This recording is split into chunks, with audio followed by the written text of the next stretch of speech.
Barza wa Peters Park.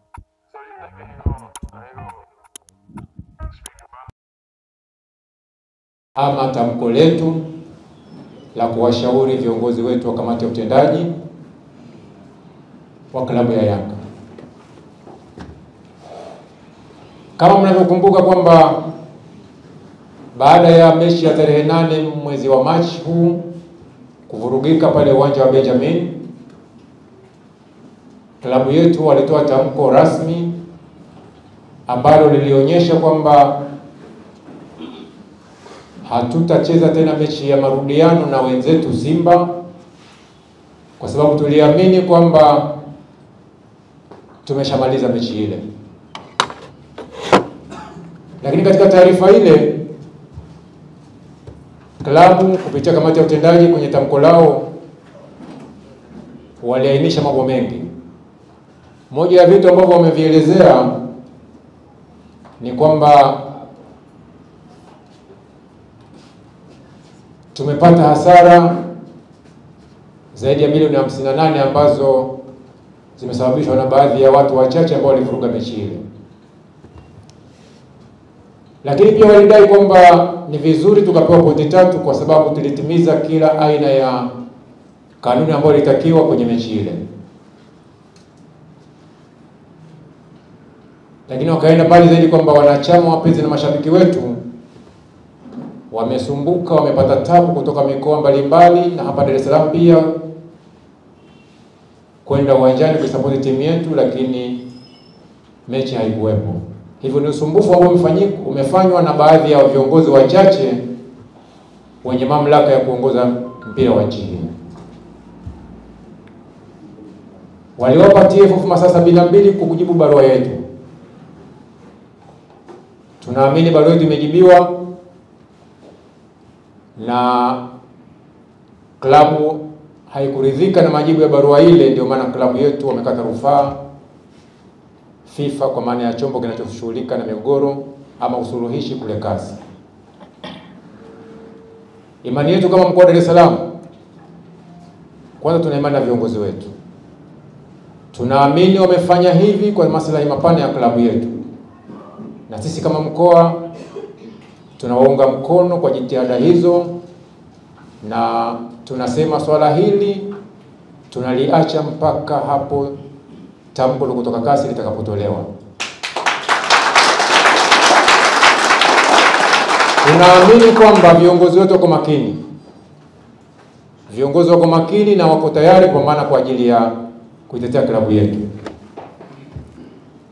Lakini ndugu zangu, mtakumbuka kwamba kabla hatujajibiwa barua yetu, kitu ambacho sasa kimeleta taharuki kubwa kwa wapenzi na mashabiki wa Yanga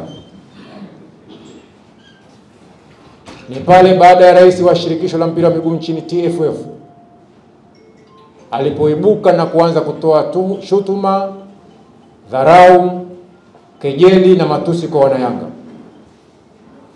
Hili ndio limetusababisha sasa tuamke tuje tuseme hapana, Yanga ina wenyewe na wenyewe ndio sisi. Amen.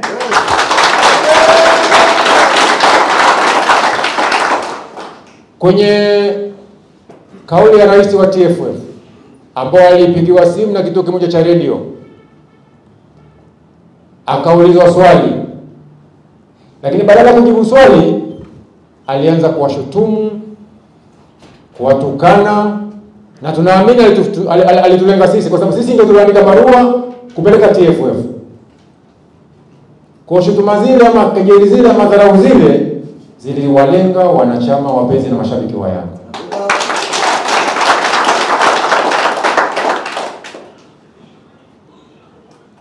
Moja ya dharau ambazo umetuambia ni kwamba hao wanaodai hayo yaliyodaiwa kwenye barua ile ni mambo ya kitoto na ya kijinga. Tunaamini rais wa shirikisho la mpira wa miguu amemaanisha wanayanga ni watoto na ni wajinga. Bora wewe mtoto wa mwerevu, lakini ni watoto alafu ni wajinga.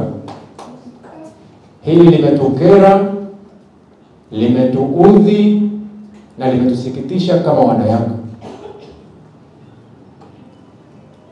Lakini mbali zaidi akaingia kwa viongozi wetu ambao sisi Wanayanga tuliamini tumewachagua viongozi makini, viongozi wenye nia thabiti ya kuendeleza klabu yetu, viongozi ambao tuliwapima tukaamini wanatosha ndani ya uongozi wetu.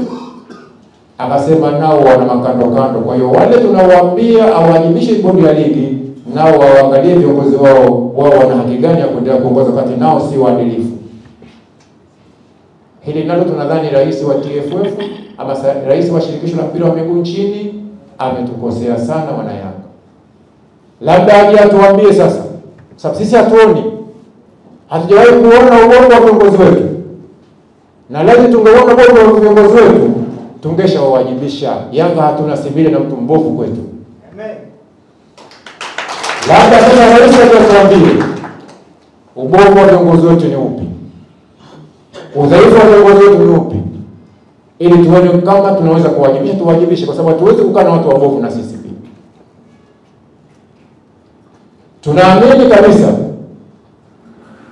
yale waliotuahidi viongozi wetu wa klabu chini ya Rais Engineer Hersi na wajumbe wa kamati ya utendaji wameatekeleza kwa 85% ama 90% kabla ya muda wao kumalizika.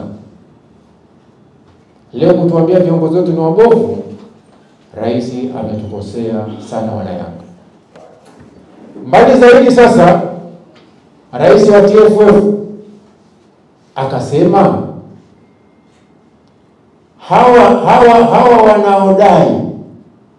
hawa wanaodai kwamba ni wawajibishe bodi ya ligi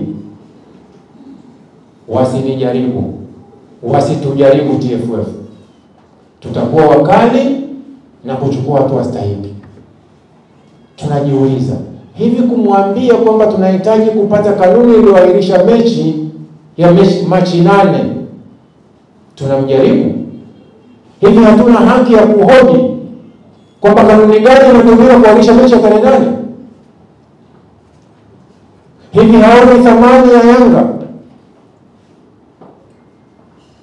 Tunasema rais ametukosea sana. Lakini akatuambia tena,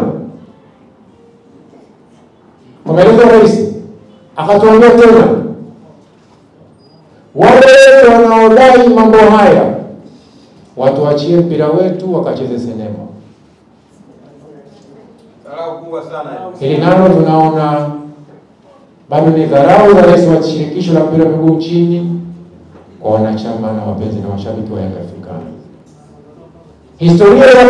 Historia ya klabu inatuonyesha waasisi wa taifa hili, Mwalimu Julius Kambarage Nyerere, baba wa taifa, na mzee wetu wa Benjamin Karume walifanya kazi kubwa ya ukombozi wa nchi hii wakitumia michezo, wakitumia klabu hii ya Young Africans.